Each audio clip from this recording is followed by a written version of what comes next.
Entonces, hoy vamos a ver árboles binarios de búsqueda. Este, la idea de un árbol binario de búsqueda es la siguiente. Ustedes quieren hacer una estructura de datos que nos permita buscar elementos, o sea, buscar si tenemos, vamos a guardar números, ¿no? Entonces, buscar si tenemos el número, queremos encontrar el mínimo, queremos también poder encontrar el máximo, queremos, dado un número, encontrar el que le sigue el sucesor, el predecesor, y queremos insertar y borrar, ¿no? Imagínense que usamos una tabla hash, un diccionario.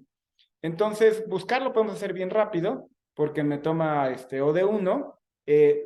Insertar y borrar también me toma O de 1, pero mínimo y máximo me toma O de n, ¿no? Igual, de manera sucesor y predecesor me toca O de n.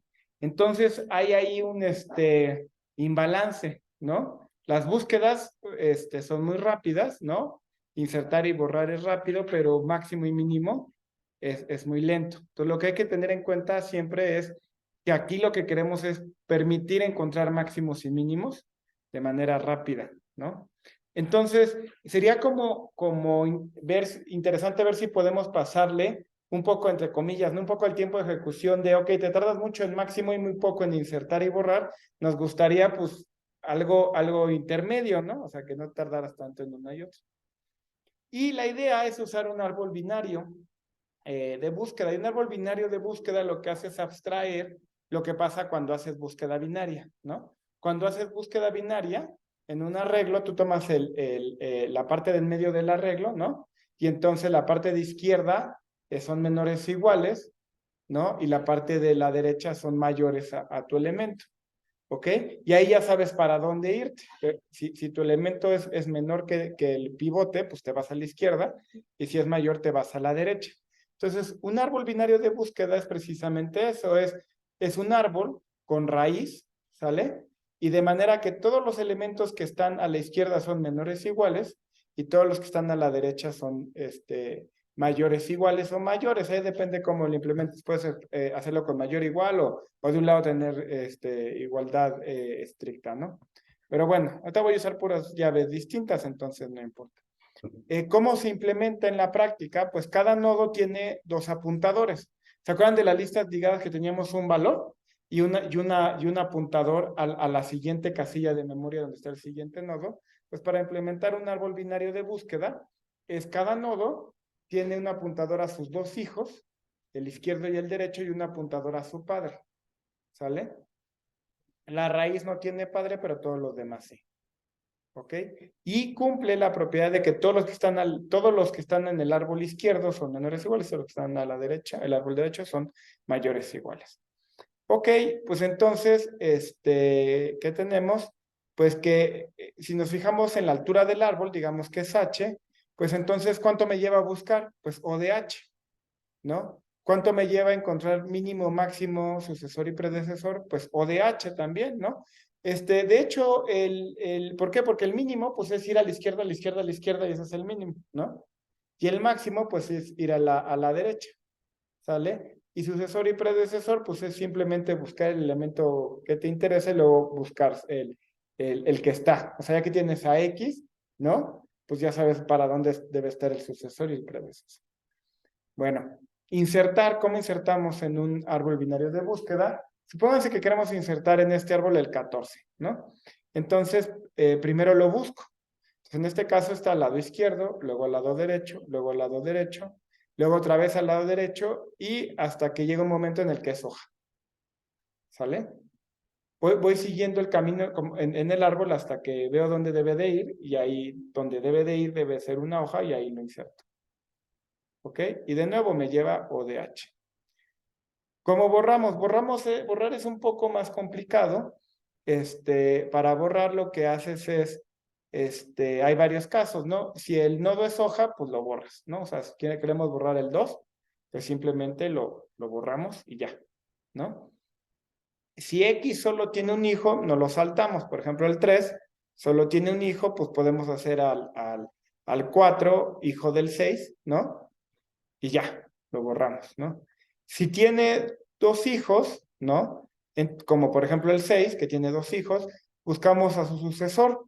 Su sucesor tiene que no tener hijo izquierdo, porque si tuviera hijo izquierdo, pues no podría ser sucesor, ¿no? Porque sería un número que sería más grande que 6, pero más chico que el 7, que es su sucesor, pues eso no es su sucesor, ¿sale? Como no tiene hijo izquierdo, entonces lo podemos borrar y lo intercambiamos por el que queremos, el 6, ¿sale? Entonces, así es como borramos. ¿Cuánto me lleva? Pues de nuevo, O de H. Ah, pues está genial. Todas las operaciones en un árbol binario de búsqueda me llevan O de H. Pero H, ¿qué tan pequeño puede ser? Bueno, pues H puede ser si el árbol binario estuviera muy bien acomodado, fuera completo, no, o sea, cada nodo tuviera 2 hijos y cada uno tuviera 2 hijos, pues es de tamaño logaritmo base 2 de n. Está genial porque todo me está llevando tiempo logarítmico. Pero la altura puede ser igual a n, ¿no? Como aquí, o sea, imagínense que todos tienen hijos derechos, ¿no? Entonces, pues vamos a pensar, ¿qué pasaría en un árbol binario de búsqueda aleatorio? ¿No? ¿Qué es un árbol binario de búsqueda aleatorio? Pues un árbol binario de búsqueda aleatorio imagínense un árbol que yo creo insertando los números del 1 al n, pero en orden aleatorio. ¿Qué esperarían que pasara? Pues es un poco como lo que pasa con Quicksort, ¿no? Que yo elijo un pivote aleatorio. O sea, fíjense qué pasa cuando llego a una inserción en un árbol binario, ¿no?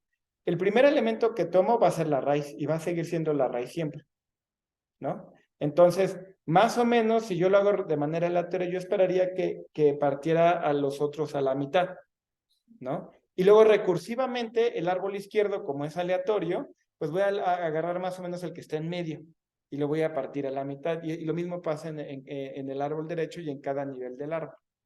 Entonces, la altura esperada de un árbol binario aleatorio es logarítmica. ¿Ok? Lo vamos a demostrar. Entonces, como les decía, supongamos que hacemos n inserciones de una permutación aleatoria del 1 al n y queremos calcular la altura esperada del árbol. Sea x en la altura del árbol, ¿no? Es una variable aleatoria. Y sea yn, simplemente 2 a la xn. Lo que me va a hacer más fácil trabajar con 2 a la xn que con xn, pero al final sacamos el valor de xn. ¿Ok? Entonces, de nuevo, xn es la altura del árbol que obtengo con este proceso aleatorio. Estoy usando la notación porque cuando digo xn, pues me refiero a un árbol binario de n nodos, ¿no? Y voy a estar haciendo recursivamente pues, sobre cada uno de los árboles binarios. Y yn, pues es 2 a la xn. Es simplemente para que las cuentas sean más fáciles. ¿Está bien? ¿Hay dudas hasta aquí? ¿No? Bueno, sea Rn el rango de la raíz, es decir, el lugar que ocupa en el árbol. O sea, si escojo, por ejemplo, el número 3, pues su rango es 3. ¿Ok? Si escojo el número 10, pues su rango es 10. ¿Ok? Pero recursivamente vas a tener un subconjunto de llaves, digamos, en el lado izquierdo, que no van a ser los números del 1 al n, y el rango es simplemente el lugar que ocupa en ese subconjunto. ¿Ok? ¿Está bien? El rango es, haz de cuenta, tú tienes los números del 1 al 10, entonces el 5 tiene el rango 5. Es como la estadística de orden de ese conjunto. ¿Ok? Entonces, si el rango de la raíz es i, pues entonces la altura va a ser igual a xn, va a ser igual a ¿qué? Ah, pues fíjense que del lado izquierdo vamos a tener i menos 1 elementos, ¿no? Del lado derecho vamos a tener n menos 1 elementos, ¿sale? Y supónganse que estos dos, el máximo de estos dos, pues es la altura, ¿no? H hasta aquí. Entonces la altura del árbol, pues va a ser H más 1. ¿Ok? H es la altura, el máximo entre la altura de estos dos, ¿no? Y ahora, yo estoy abusando la notación y estoy reciclando la xn. Entonces, voy a decir que x y menos 1 es la altura de este árbol de i menos 1 elementos y x n menos i va a ser la altura del árbol de estos dos, ¿sale? Me tomo los YN, que es 2 a esas alturas. Ajá, entonces tengo dos valores, y menos 1 y yn menos 1, que es 2 a la altura de este árbol y este es 2 a la altura de este árbol, ¿sale? Y el máximo de esos dos, pues es la más 1 va a ser la altura total del árbol. Ajá. Como estoy tomando 2 a la S valor, pues entonces multiplico por 2. ¿Sale? Entonces, yn va a ser 2 veces el máximo de y menos 1 y yn menos i. ¿Ok? Bueno, entonces sea zn y la variable indicadora de que el rango sea i, o sea, de que cuando yo me escoja a la raíz, esa tenga rango i. Observen que la probabilidad de que eso pase es 1 entre n, por lo tanto el valor esperado es 1 entre n.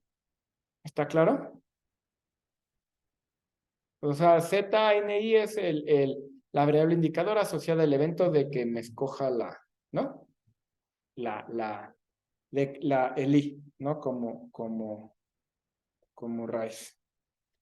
En fin. Bueno. Y entonces el valor esperado de esa variable indicadora es 1 entre n. ¿No? ¿Dudas hasta aquí? Bueno. Entonces, ya habíamos dicho que yn era igual a 2 por, o sea, si ya tenía si la raíz tenía rango i, pues yn iba a ser igual a 2 por el máximo de y menos 1 y yn menos i. ¿Ok? Entonces, pero observen que exactamente uno de los zni es igual a 1, ¿no? Entonces, yn va a ser igual a la suma de todos esos valores de zn por estos dos. O sea, cuando la raíz vale i, pues zni vale 1 y todas las demás valen 0 y tengo la igualdad de antes. Entonces simplemente las puedo sumar. ¿Sale? Porque solo una de ellas vale 1. Y entonces ahora aplico mi truco de la esperanza de siempre, de linealidad de la esperanza. Y la esperanza abre sumas y saca escalares. Entonces tengo pues esto, ¿no? Tengo que va a ser la suma de las esperanzas, ¿no? Y estas dos, ¿cómo se llama? Variables aleatorias son independientes. Ajá. El que ZNI, el que escoja el iésimo número, es independiente, una vez que o sea, que lo escojo, es independiente de la altura del árbol, de un árbol de tamaño i. ¿Ok? Porque es una permutación aleatoria. No me importa quiénes están ahí, solo me importa que haya i menos uno de ellos. En el lado izquierdo, no me importa quiénes están del lado derecho, solo me importa que haya n menos i. Entonces, esas dos variables son variables independientes y cuando se están multiplicando puedo sacarlos de la esperanza. ¿Ok? O sea, lo que estoy diciendo es que el valor esperado del producto de variables aleatorias independientes es el producto de los valores esperados. ¿Sale? Bueno, y ya, saco escalares y me queda esta expresión y yo ya sé que ZNI es 1 entre n, me queda la suma de 2n entre los valores esperados de esta recurrencia. Luego es un ejercicio que viene en el Cormen. De hecho, bueno, te lo digo. Eso es menor o igual a la suma de los valores esperados, ¿no? Y observen que aquí estoy contando 2 veces cada término, ¿no? O sea, tomo el i y luego cuando recorro al otro valor, ¿sí lo ven? O sea, voy tomando la y voy tomando lo que me queda en medio, pues en algún i menos 1 me aparece acá y cuando me tomo de este lado me vuelve a aparecer. ¿Ok? Entonces eso pues es 4n la suma de los valores esperados de las yi's. Y entonces vamos a demostrar que yn, el valor esperado de yn es como mucho esa expresión que puse ahí, que no es muy relevante, nada más para que las cuentas cuadren, pero lo importante es de que es polinomial, o sea, n más 3 en 3, pues es n al cubo, es orden de n al cubo, ¿no? Vamos a usar esta igualdad, que también viene ahí como ejercicio en el Cormen, y bueno, ya tengo podemos usar el método de sustitución, se vale para el caso base, ¿no?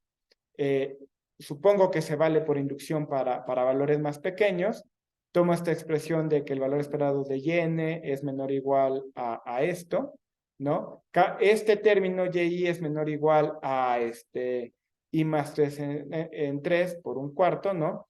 El 1/4 se cancela y me queda 1 entre n por esta suma. Aplico directamente la igualdad que tenía acá. Y para no hacerles el cuento cansado, me queda esta expresión. Bueno, aquí me equivoqué porque de aquí a acá, sí, de aquí a acá simplemente hacen las cuentas y sacan 4 y se vuelven un 3. Entonces, bueno, eso no son muy interesantes, pero el chiste es que el valor esperado de y(n) es polinomial, ¿ok? N al cubo. Pero hay que recordar que y(n) es 2 a la xn. Y hay algo que se llama la desigualdad de Jensen que te permite decir, bueno, cuando tienes 2 a la x, ¿no? Eso va a ser menor o igual a 2 a la e a la x cuando la variable aleatoria x es convexa. ¿Ok?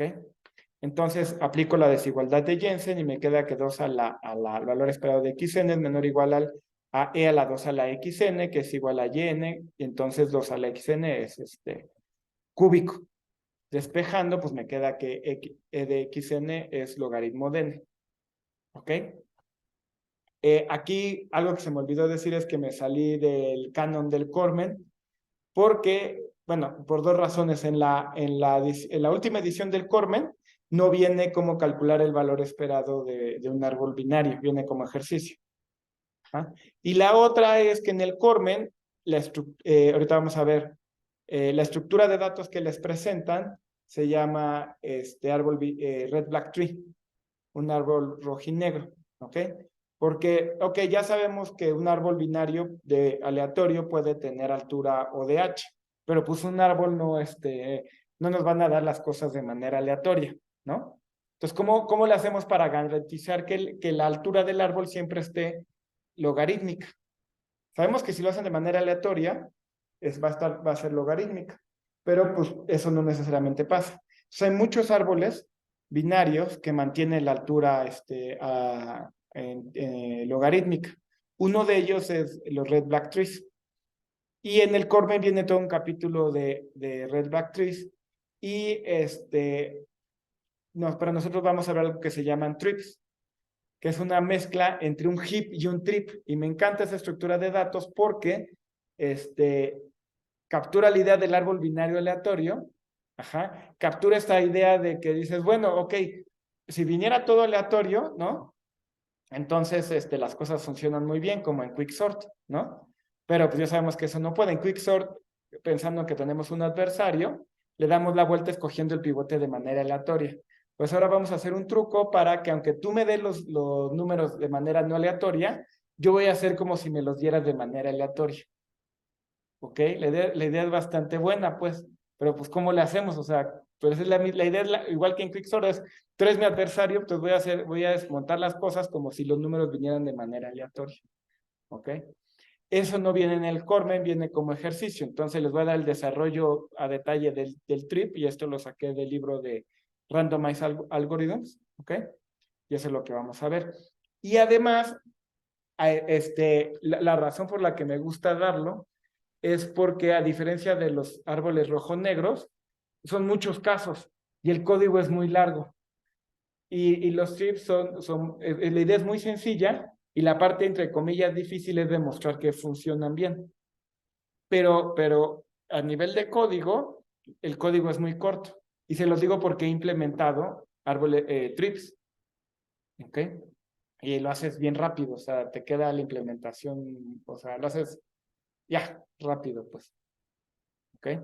Entonces, un trip, el nombre viene de tree más heap. Es un trip. ¿Ok? Entonces, cada nodo tiene dos parámetros. Una llave, que es la llave con la que nos interesa guardar, es la que nos da el adversario, la que queremos guardar para poder contestarle de las operaciones que queríamos, ¿no? Y una prioridad. Esa prioridad la damos nosotros sin que el adversario la vea. Y esa prioridad la escogemos de manera aleatoria. Ahorita vamos a ver los detalles de cómo la podemos elegir de manera aleatoria. Entonces, un trip es un árbol binario de búsqueda con respecto a la llave, pero es un min heap con respecto a la prioridad. ¿Ok? Entonces recuerden que en un min heap, como en heap sort, hasta arriba está el de mínima prioridad y todo lo que está abajo tiene que tener prioridad mayor o igual. ¿Ok? Fíjense, entonces, por ejemplo, con respecto a la llave es un árbol binario de búsqueda, como aquí, ¿no? Este es un árbol binario de búsqueda, pero con respecto a la prioridad que está en rojo y esa la damos nosotros y no la conoce el adversario, es un min heap.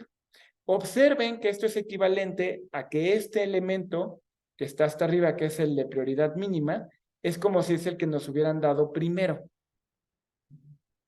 ¿Sale? Entonces, las prioridades es el orden con el que nos hubieran dado los elementos. Si nos hubieran dado los elementos en el orden dado por la prioridad, hubiéramos obtenido este árbol binario de búsqueda.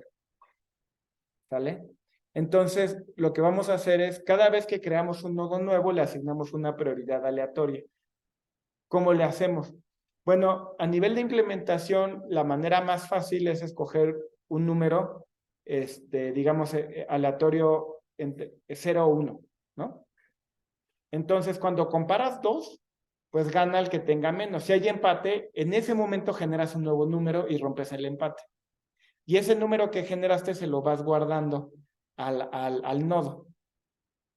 ¿Sale? O sea, es como vamos a elegir una prioridad aleatoria. Entonces, lo primero que hacemos es, Sergio y yo escogemos 0, 1, ¿no? Si hay empate, pues entonces volvemos a echar un volado y en algún momento se rompe el empate y ya sabemos quién gana, ¿no? Pero a lo mejor yo tengo el número 0, 0, ¿no? Y llega Daniela, pues otra vez hacemos el mismo juego, pero yo no vuelvo a escoger o sea, yo ya me quedo con mi 0, 0. Ajá, cuando vuelva a haber empate, pues entonces volvemos a echar un volado. Entonces el número de iteraciones que tienes que hacer, pues es muy baja porque generalmente ya llevas como una historia. ¿Ok? Ya en la práctica no lo haces entre 0 y 1 porque sería desperdiciar. Es igual de barato escoger un número entre 0 y 1, un bit aleatorio, que escoger 8 bits de manera aleatoria. Porque las funciones que te dan números aleatorios te dan un entero aleatorio generalmente. Entonces, lo harías con un entero. Es más fácil pedirle un entero a la máquina o igual de costoso que pedirle un bit. ¿Ok? Entonces, escogerías un entero. Y en caso de empate, que es muy raro que ocurra empate, pues entonces te pides un segundo entero y lo guardas. ¿Ok? Bueno. Entonces ya. Pues todo eso suena bastante bien. Pero pues, ok, ¿qué pasa si llega un nuevo número? ¿No? Lo insertamos como lo hacemos en un árbol binario, ¿no? Pero la prioridad está mal. Ajá. Entonces, ¿cómo reparamos la prioridad? ¿No? O sea, puede ser que el nuevo número que me dieron, pues hago mi operación, lo inserto y va a terminar en una hoja. Lo, lo inserto por el árbol. Primero lo inserto como árbol binario de búsqueda. ¿Eh? Exacto. O sea, bueno, es que o sea, a mí el adversario me va dando, me va dando nodos que quiere que inserte, llaves que quiere que inserte, ¿no? Y cosas que quiere que borre. Entonces puede pasar que cuando me dé insertar una llave, yo primero lo inserto como si fuera árbol binario normal. Entonces hago la búsqueda y queda en una hoja. Cuando yo elijo la prioridad, puede ser que la prioridad esté mal. ¿Sale? Entonces, me gustaría reparar la prioridad. Y para eso introducimos una rotación que se usa en los árboles binarios de búsqueda, tanto como Red Black Trees como ABL y demás, que se llama rotación. Entonces, una rotación es como sigue, fíjense. Supongo que yo tengo este árbol binario aquí. Y, X, alfa, beta, los dos árboles de X y gamma, el árbol de Y. Entonces, una rotación a la derecha, pues subo a X, que ahora X sea hijo del papá de Y se vuelve el hijo derecho de X, ¿no? El árbol derecho de X se vuelve el árbol izquierdo de Y, ¿ok? Y observen que sigue siendo un árbol binario de búsqueda. ¿Por qué? Porque fíjense, beta, perdón, es el árbol izquierdo de X. Quiere decir, en particular, que como está en el árbol izquierdo de Y, pues todos los elementos de beta son menores o iguales a Y. Entonces, perfectamente se lo puedo poner como su árbol izquierdo. ¿Sí lo ven?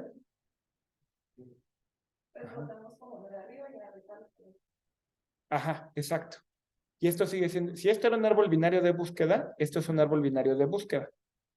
¿Sale? Porque, fíjense, beta era menor o igual era mayor o igual a X, que a su vez es menor o igual a Y.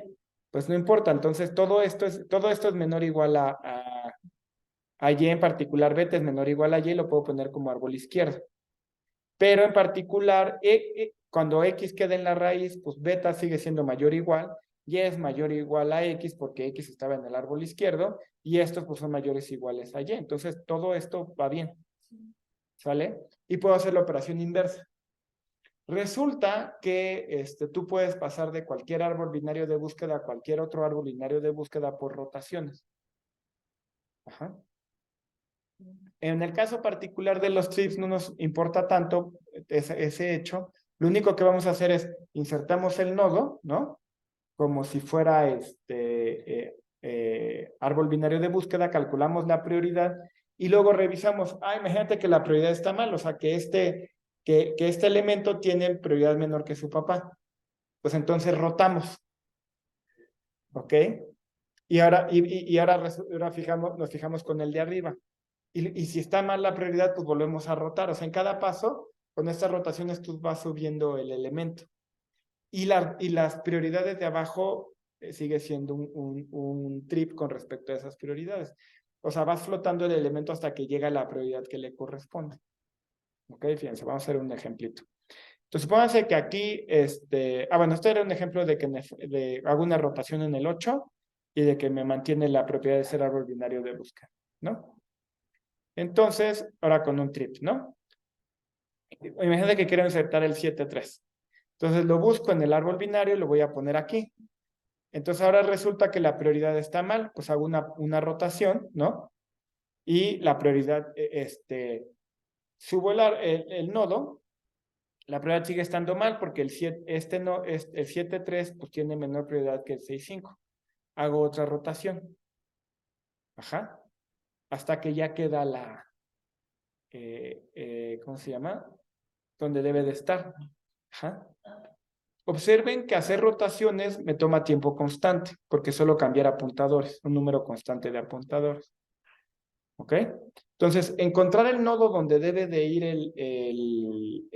¿cómo se llama? Hacer la primera inserción como árbol me toma ODH, ¿sale? Y ya nada más hay que contar el número de rotaciones que hay que hacer para restaurar la propiedad de trip. Ahora, para ser borrado, lo hago distinto a como les dije en árbol binario de búsqueda. Para ser borrado en un trip, hago rotaciones. O sea, si yo quiero borrar este elemento y lo muevo hasta abajo y lo quito. ¿Ok? Pero bueno, lo que les decía que las prioridades se eligen de manera aleatoria y esto es equivalente a que si hubiéramos permutado los elementos de manera aleatoria. Entonces vamos a hacer un análisis de cuánto es el número de rotaciones hechas al insertar un elemento, ¿no? En un trip y resulta que esto es igual a 2. O sea, en promedio, con 2 rotaciones ya preservo la propiedad de que sea un trip. Y la altura del trip en valor esperado va a ser ODH, por todo el análisis que dijimos anteriormente. Aquí hay que hacer un detalle técnico muy fino. Es ODH si solo me están haciendo inserciones. Y creemos, o sea, no está del todo bien entendido, qué pasa si yo hago un número arbitrario de inserciones y borrados y demás. El análisis se complica. ¿Ok? Pero en la práctica funciona como si fuera de manera aleatoria. Pero vamos a hacer un análisis con qué pasa si solo estoy recibiendo inserciones, n inserciones, y vamos a ver en promedio cuántas rotaciones voy a hacer. Yo ya sé que si hago n inserciones, la altura va a ser ODH porque va a ser equivalente a hacer un árbol binario aleatorio. Pero queremos ver pues, el otro costo, el de hacer las rotaciones. Entonces vamos a probar que el valor esperado es 2. ¿Ok? Pues va. Entonces, defino la espina izquierda de un árbol binario de búsqueda como la trayectoria a su elemento mínimo y la espina derecha como la trayectoria a su elemento máximo. O sea, si este es mi árbol binario, pues la espina izquierda es lo que va para acá, no esta es la trayectoria al elemento más chico, y esta es la trayectoria del elemento más grande. ¿Ok? Bueno, entonces supongamos que acabamos de insertar a X en un árbol binario de búsqueda, ¿no? Entonces ya acabamos de insertarlo, ¿no? Ya está donde debe de estar. Entonces, se hace la espina derecha de su árbol izquierdo y se hace la espina izquierda de su árbol derecho, no. C es la espina derecha de su árbol izquierdo y D es la espina izquierda de su árbol derecho. ¿Ok? Resulta que estos C y D fueron precisamente las rotaciones que hice para llegar a donde tiene que estar X.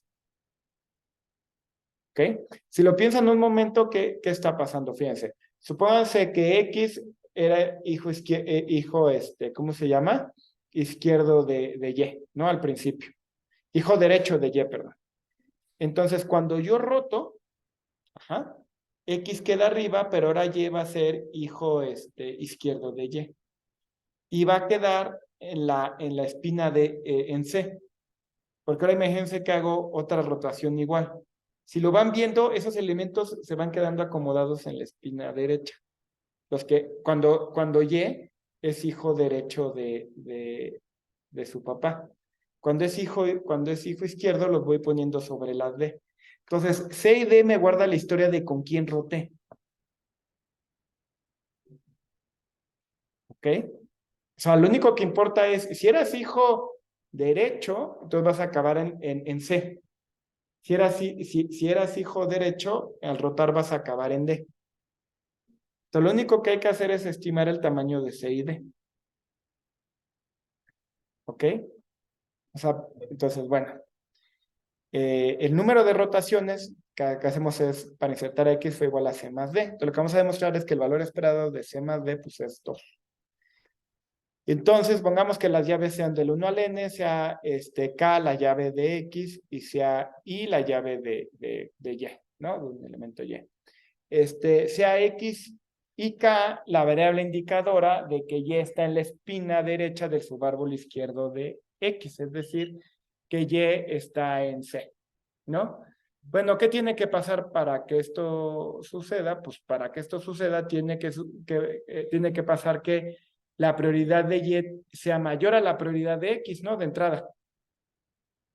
Porque por eso roté, ¿no? Y además tiene que pasar que la llave de Y sea menor a la llave de X, porque por eso va a estar en el árbol izquierdo, va a estar en C, ¿no? Y tiene que pasar, que esto es un poco más difícil de ver, que para toda Z, aquí me equivoqué, que quede en medio, debe ser, o sea, que toda Z que esté entre Y y X, su llave esté entre Y y X, la prioridad de Y sea menor a la prioridad de Z. ¿Ok? Fíjense. Eso, es que aquí lo iba a dibujar y no traje mi, ¿cómo se llama? Mi tableta. Entonces lo voy a tener que hacer ahora sí que con el dedo, pues a ver cómo me va. Entonces aquí está, ay Dios, aquí está, y no traigo más. Aquí está X, ¿no? Aquí está Y. Y la Z, si estuviera en medio, ajá, y tendría prioridad menor, o sea, si la Z estuviera en medio de estos dos, pero tuviera prioridad menor a Y, tendría que estar arriba de Y. Pero si está arriba de Y, tendría que estar aquí y sacaría a Y de la espina. ¿Ok? Entonces es un sí, solo sí. Tienen que pasar esas tres cosas. ¿Ok? Entonces vamos a analizarlo con más cuidado. ¿Cuál es la probabilidad de que eso suceda? Bueno, pues es este valor, ¿no? Vamos a verlo con cuidado. Ok, vamos a ver, lo único que nos interesa es entre X y Y, o sea, entre I y K, ¿no? Los elementos que están en medio, ¿sale? Entonces, ¿cuántas permutaciones hay? Pues, bueno, ¿cuántos elementos hay entre I y K? K menos I más 1, ¿no? ¿Cuántas permutaciones de esos elementos hay? Pues hay K menos I más 1 factorial, ¿sale? ¿Cuántas de esas nos interesa? Pues nos interesa cuando la prioridad, cuando K y I quedan pegaditos en la prioridad y todos los que estaban en medio quedan antes. ¿Cuántas de esas hay? Pues es ¿cuántos elementos hay aquí? Pues hay K menos I menos 1, pues factorial, porque todas las permutaciones de estos me valen, ¿no? Entonces de ahí saco este término de acá, el que pinté de azul. Este es el total y este es el. Y esto, pues es igual a 1 entre K menos I más 1 por K menos I. Entonces, esa es la probabilidad de mi variable indicadora. Y ahora calculo el valor esperado de C. Entonces, el valor esperado de C, pues es, de nuevo, hago por linealidad, de la suma, no sé, es la suma de todas estas variables indicadoras, porque para cada C, pues es justo X y K, pues es para cada I, para cada I, pues es o sea, solo las I que me interesan son las que están ¿cómo se llama? Así, los únicos que pueden estar en C, pues son los que son menores o iguales a K, ¿no? De entrada. Por eso hago la suma desde 1 hasta K menos 1. Y esta era ya había dicho que era ¿cómo se llama? La variable indicadora que justo caiga en la espina C, ¿no? Entonces, el valor es, el número de elementos ahí, pues es la suma de estas variables indicadoras. Por linealidad de la esperanza puedo calcular cada una de ellas, ya calculé el valor esperado de cada una de ellas y me queda esta sumatoria, ¿no? Y esta sumatoria pues la hago de la siguiente manera. Observen que si me voy hasta K-1, ¿no? Pues que se vuelve, si aquí sustituyen K-1, me queda 1, ¿no? Y me queda, ¿qué? Me queda 2, ¿no? Y así se van, o sea, 1, 2, luego 2, 3, etcétera. Entonces simplemente hago cambio de variable y esto es igual a la sumatoria de 1 entre J por J más 1, ¿no? Y esto, pues simplemente sumo y resto J y me queda la sumatoria de 1 entre J menos 1 entre J más 1. Pero aquí se van cancelando términos, los únicos que sobreviven es el primero y el último. Entonces me queda, el primero es 1 y el último es 1 entre K. Entonces el valor esperado es 1 menos 1 entre K. Y por la misma razón, el valor esperado de D, por algún argumento similar, es 1 menos K más 1, ¿no? Entonces el valor esperado de C más D, de hecho, 2 menos 1 entre K menos 1 entre N menos K más 1. Pues estrictamente menor igual a 2, pero pues, es 2, ¿no? O sea, genial, o sea, el número esperado de rotaciones que tengo que hacer en un trip es 2. Entonces, a mí me encanta esta estructura de datos porque todo se lo cargas a la probabilidad y de implementación es muy fácil. Porque tú calculas y luego por experiencia, pues, calculas la probabilidad y dices, pues, si tú lo insertas como árbitro binario de búsqueda, si tu papá tiene, pues rotas. No tienes que fijarte si eres hijo izquierdo o derecho, si arriba tienes que rotar a la izquierda o a la derecha y ya, o sea, se acabó, ¿no? A título de experiencia, pues sí es padrísimo implementar los trees porque es poco código. Lo malo de implementar algoritmos aleatorios, que es un dolor de cabeza, es que cuando tú estás programando, ¿no? Pues no, o sea, no te sale a la primera. Lo corres y tiene errores. Y entonces cuando tiene errores debugueas, ¿no? Y cuando debugueas, pues lo que uno hace normalmente es que cachas las entradas que hace que se rompa tu programa, ¿no? Y entonces analizas con cuidado qué está pasando y qué falla. Lo malo de los algoritmos aleatorios es que con la misma entrada, ejecuciones distintas tienen comportamientos distintos. Entonces le das la misma entrada y a veces funciona y a veces no, y entonces no sabes por qué, porque lo que pasa es que está pasando, porque algo que tiene poca probabilidad de evento, pues no falla. Y a veces sucede que es de una probabilidad bajísima, entonces te pasa una vez cada X tiempo y truena y es irreproducible el evento porque tienes que volver a esperar. ¿No puedes hacer las semillas? ¿Puedes que la semilla incluso? Exactamente. Lo haces, no lo haces aleatorio. Bueno, esa es una mejor idea de lo que yo hacía. Yo la salvajada que hacía era guardar todas las ejecuciones aleatorias y luego hacía una versión determinística de eso. Pero tienes toda la razón, lo mejor es correrlo con la misma semilla aleatoria y hacer el C. Sería más sensato. Y solo guardar la semilla y que eso genere todo. Pero es como un warning de problema de algoritmos aleatorios. Sí, el código es más corto, es más fácil de revisar, porque cuando el código es más corto, es más compacto, es más fácil de mantener y de revisar, puede ser más difícil de debuguear. La solución es, en efecto, quitarle lo aleatorio, ¿no? Bueno, pero, o sea, no se preguntará, pues, ¿por qué estoy implementando trips? ¿No? Yo les había dicho, no implemente lo que ya está hecho. O sea, y un trip hay en 1000 implementaciones de trips, buscan en Google y salen, ¿no? Y hay unas implementaciones muy buenas. Pero el asunto es que cuando uno trabaja con algoritmos, eh, mu en muchas ocasiones la solución sí es, usa un trip, ¿no? Usa un árbol binario de búsqueda.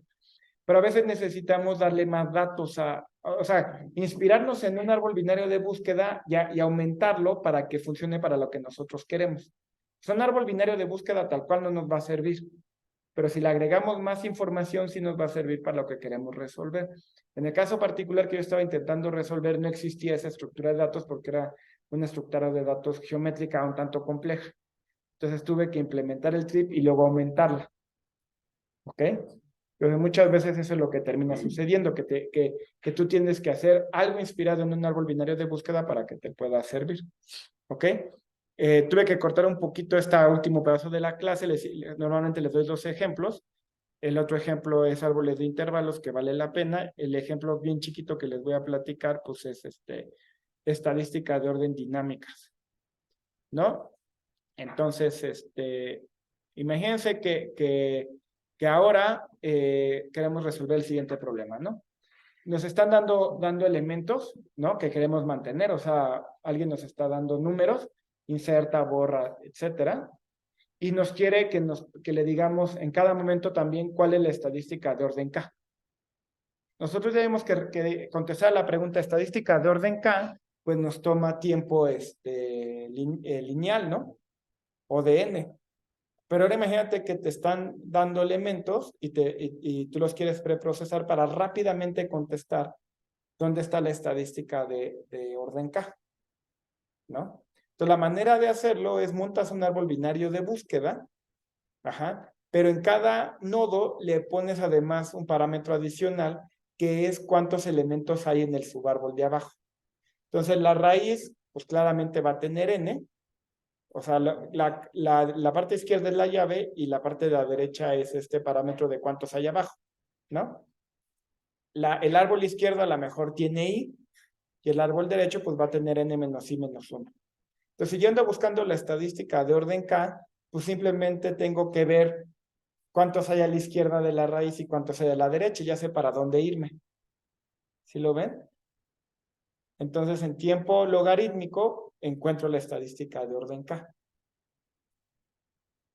Y lo único que hay que hacer es que cuando tú haces rotaciones, actualices estos parámetros, pero solo se los tienes que actualizar a los nodos involucrados en la rotación. O sea, por ejemplo, cuando rota de izquierda a derecha, ¿no? Pues este pierde ¿cómo se llama? Cuando pierde un árbol y gana otro, pues simplemente tienes que hacer las cuentitas y ya. En tiempo constante actualizas cuántos quedan ahora debajo. Y todos los demás que no se involucran en la rotación no cambian. Entonces, de esa manera, ustedes podrían montar una estructura de datos que en tiempo logarítmico pudiera contestar a la pregunta de cuál es la estadística de orden K. ¿Ok? El ejemplo que ya no puse porque ya pensé que iba a ser mucho, era el de árboles de intervalos, que es que ustedes quieren mantener intervalos y dan un número y quieren que les regrese rápidamente si un intervalo que intersecta ese número, que contiene ese número, o decir que no existe, ¿no? Entonces, por ejemplo, una aplicación para algo así sería, imagínate que los intervalos son eventos que sucedieron, ¿no? Y yo digo, a ver, dime todo lo que sucedió a las 2 de la tarde. Entonces, quieres buscar rápidamente esto sucedió a las 2 de la tarde, ¿no? Entonces, ese tipo de estructuras de datos se prestan mucho a cosas dinámicas, y dinámicas en el sentido es cuando los datos van cambiando, ¿no? O sea, estamos acostumbrados a pensar en algoritmos como entrada-salida, ¿no? Y ahora queremos montar algo que esté evolucionando en el tiempo, que estén entrando y saliendo. Y eso, pues ya para ustedes es muy claro, ¿no? Por ejemplo, así es como funciona el mundo. O sea, estás en Google Maps y buscas algo, entonces te dice dónde está, pero luego buscas otra cosa, ¿no? O un mejor ejemplo, en Uber, ¿no? Están los coches moviéndose por todos lados, entonces tú quieres hacer actualizaciones a una estructura de datos en Uber que pueda contestar rápidamente, dime los coches que están más cerca, ¿no? Entonces ahí para esto se usan estas cosas. Ajá.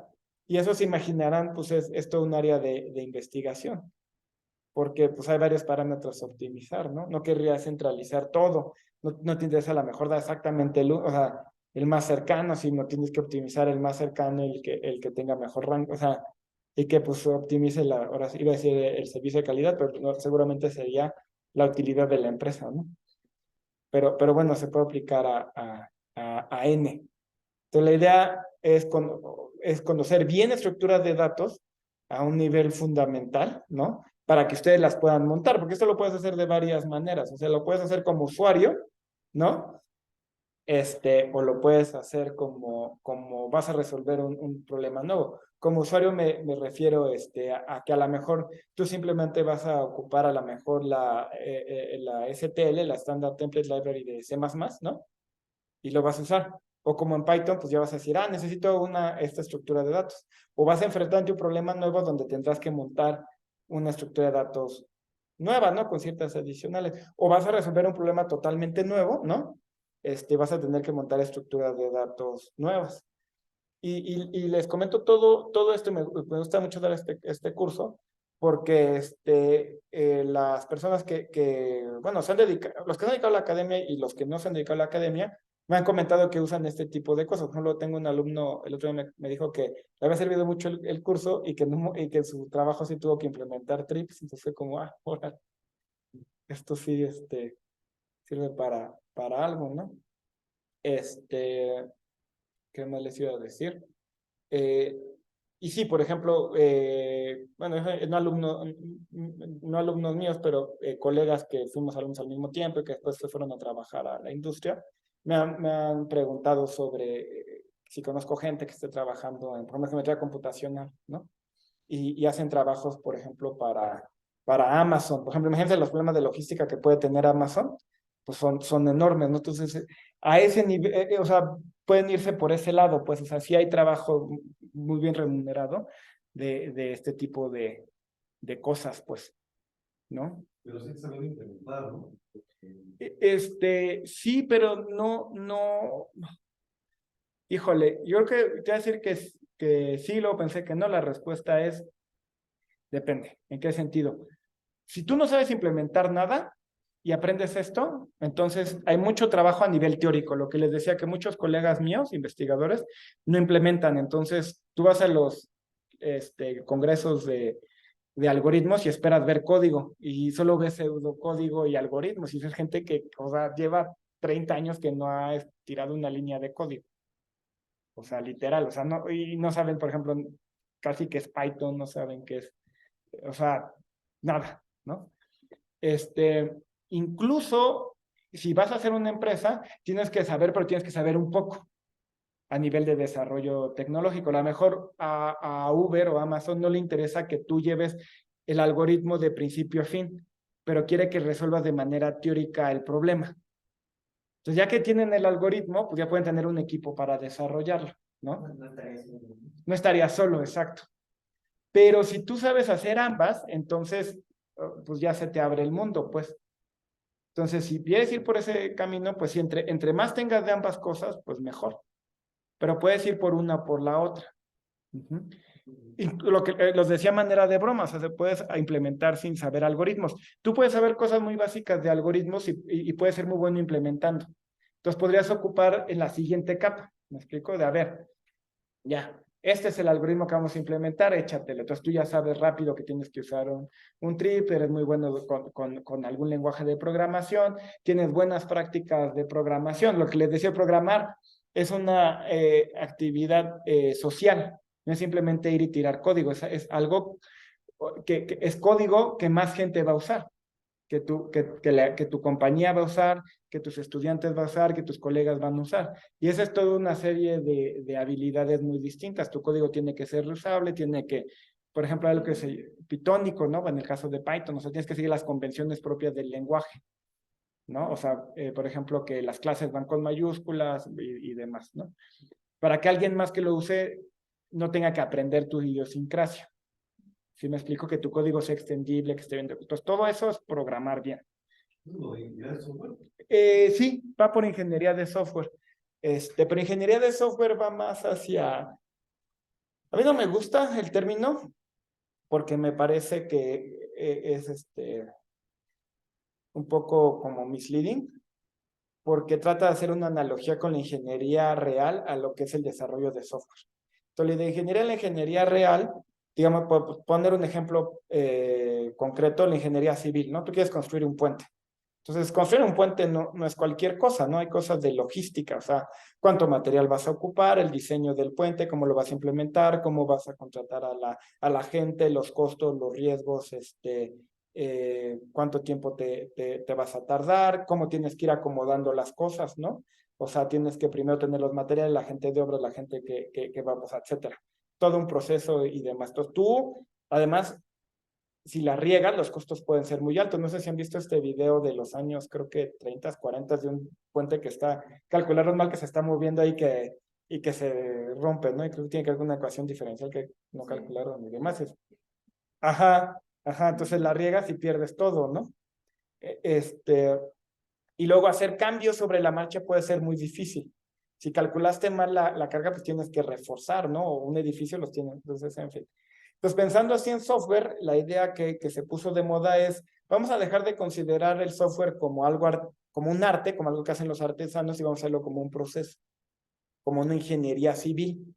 Entonces yo necesito pensar en, bueno, ¿qué requerimientos técnicos necesito para llevar a cabo la tarea? ¿No? O sea, por ejemplo, necesito conexión a internet, qué software deben de tener, en qué ambiente se va a probar, cuántos programadores necesito, qué tipo de programadores necesito, cuáles son sus competencias, cómo voy a hacer el plan, cómo le voy a cobrar al cliente, ¿no? Cómo voy a organizar los equipos, es más como de management, pues de administración. Sí impacta cómo vas a desarrollar el software, pero en general el software es un término como más que nació de esa idea. En la práctica hay analogías que no se pasan al desarrollo de software, porque afortunadamente el software es barato. Bueno, si lo construiste sí, pero, o sea, como decirlo, no es como un, no puedes, no es como un, puente, o algo que puedes hacer con software que no puedes hacer en el mundo físico, es decir, ay, y si le hubiera cambiado tal tecnología fundamental, pues hazte una copia del puente y vamos a probarla, ¿no? Eso no lo puede, en software lo puedes hacer, o sea, puedes agarrar y háganse una copia de todo el código, pongo un equipo a probar cosas nuevas, ¿no? A romperlo, ajá, y ya que funcione voy, y ahora este puente que ya tenemos de manera instantánea, cámbialo por este. Eso no lo puedes hacer en el mundo físico. Entonces, muchas restricciones de la ingeniería real no se trasladan a ingeniería de software. Ajá. La otra es que la producción de un programador cambia, la diferencia es enorme. O sea, un buen albañil te puede poner, no sé, en un día un muro, ¿no? Y un muy buen albañil a lo mejor te pone dos. Pero en el mundo de software, la diferencia entre un programador mediocre y un programador estrella es de órdenes de magnitud. O sea, estamos hablando de cosas que ni siquiera podrían implementar un equipo entero en en años y pues, se lo puede aventar en una semana. Entonces, las diferencias no son tan fungibles, por decirlo así, los programadores. A cierto nivel, sí, sí, son cosas muy básicas, sí. Y de hecho, hay lenguajes de programación que tratan de orillarte hacia ese lado. O sea, Java se volvió muy popular en los 90 porque te forzaba a hacer las cosas de manera muy estructurada. Y al hacerlo de manera estructurada, si el programador te renunciaba, tú podrías agarrar a otro y cambiarlo, ¿me explico? Porque todo iba con clases, todo, o sea, te restringía mucho en un mal y buen sentido. Como a mí me odié Java y fue lo que aprendí en la escuela, ¿no? ¿Por qué? Porque te restringe, o sea, te fuerza a hacer las cosas entre comillas bien. Pero del lado de la empresa, pues yo no quiero que esos cuates se pongan a ser creativos y voy a hacer un software que no va a ser tan innovador, ¿me explico? O sea, yo quiero que si se va, pues puedo cambiarlo. Entonces, de ese lado tuvo mucho éxito. Ajá. Y Python te permite hacer lo que tú quieras. Por eso en el mundo académico es tan popular. pero también hoy en día que ya hay muchas más bibliotecas desarrolladas, también sucede que puedes hacer mucho más con un grupo pequeño. Entonces, un grupo de 3, 5 personas pueden hacer cosas maravillosas y casi montar algo, un startup, sin tener que crecer gracias a que es más fácil desarrollar software. Entonces, bueno, que tú, sí, eso es ingeniería de software. Y hay cosas nuevas como Scrum y demás. Y hay ya el programming, que es como cómo desarrollar software más rápido. Ya. ¿Dudas, comentarios? Voy a parar la grabación. Ya. Desde que siga hablando mal de lenguajes de programación.